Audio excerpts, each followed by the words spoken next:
All right, it's a week later and I finally got my new Synchro, and you can see the difference in the wear, new versus old.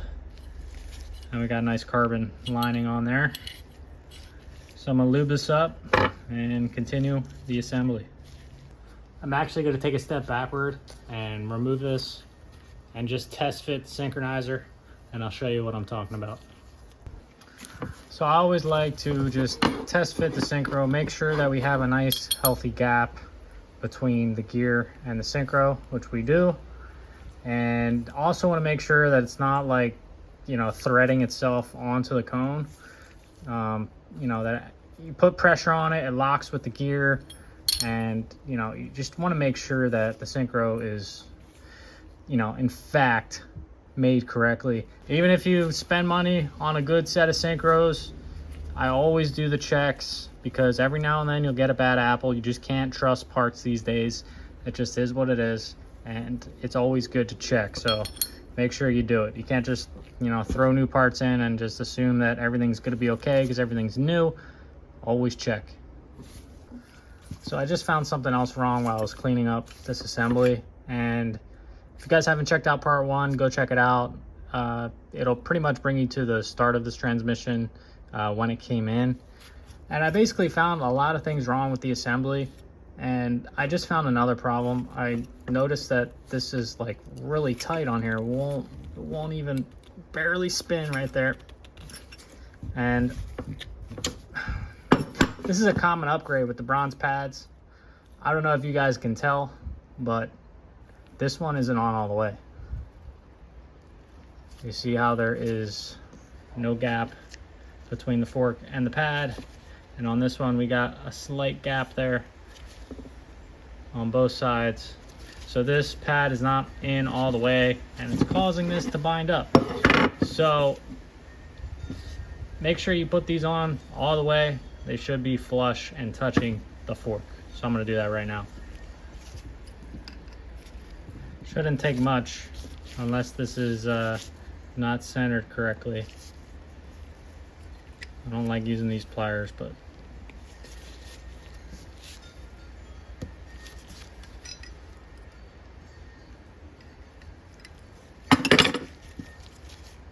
there we go. Now let's see how this thing fits on here now. Look at that.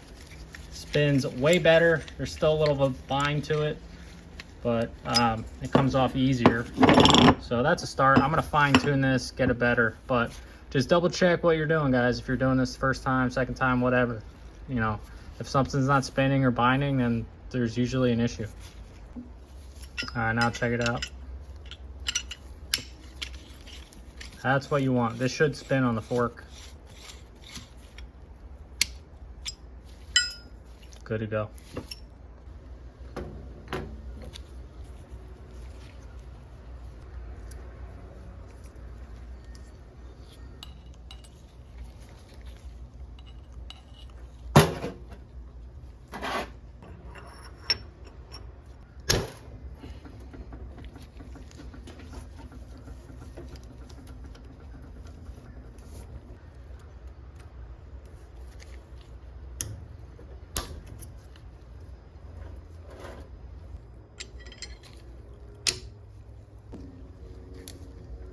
I like to put in my 6th gear first with my needle bearing inside, and then I go ahead and drop in the rest of the assembly. Just makes it a little easier. But the hardest part is making sure that your keys line up with the Synchro. It can just be hard to see in there. So you might have to take a mirror and look around, make sure that you got it in the slot.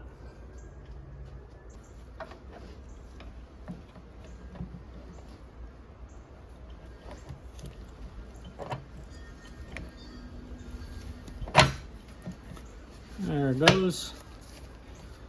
I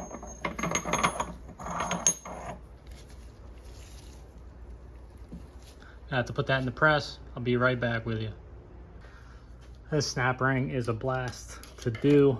Installing is a little easier than taking it out.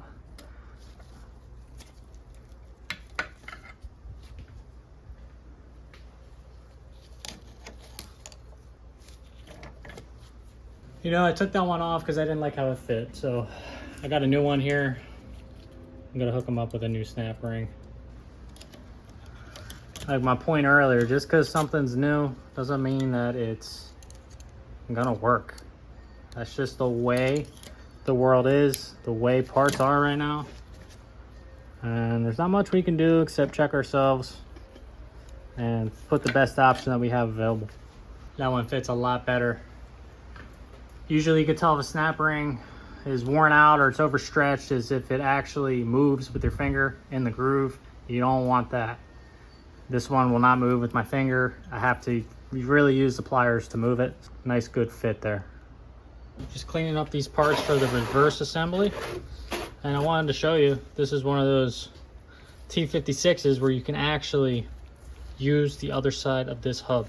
I'm not gonna go into too detailed. You can check out my other videos that talk about these teeth. So those teeth are pretty banged up. I would recommend replacing. But for this specific T56, we can just flip this hub around and we got a nice fresh set of teeth on the other side for our reverse, because there's only one direction that this slider engages a gear, and that's reverse only. It's not like a 1-2 or 3-4 slider where you have a gear on each side. So we got a nice fresh set of teeth on there, saving some money and using every bit of the parts we have.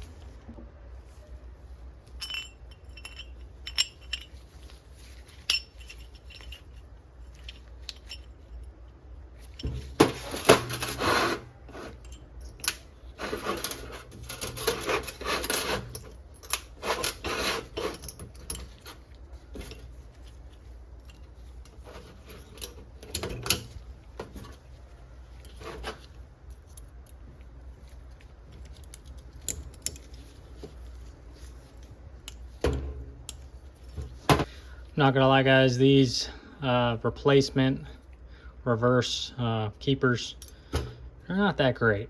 If you have a factory one, reuse it. I'm gonna try to see if I can make this one work. They just fit a little too flimsy on there for my liking.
Well, there it is. I just put the shifter on it. Talk about a stick. This thing's massive. Goes in all gears. My job here is done. I'm gonna call the owner, tell him it's ready to pick up. And this thing is way better than it was coming in. Found so many things wrong with this, and it's in better shape than it was when I came in. I just started tearing down this TR6060. Look out for a video on that. On to the next one. This one's a little interesting because the owner told me it was a 6-gear issue. His dad actually dropped off the transmission, and he told me they were having problems with the shifter that they installed, and then it was like a 4th gear problem. So I don't really know what's going on with this thing, but I'm gonna tear into it and we'll know exactly what's going on with this. Well, the first thing I saw was this magnet, and what you're looking at is a gear or two or maybe more in pieces. It pretty much gave up on life.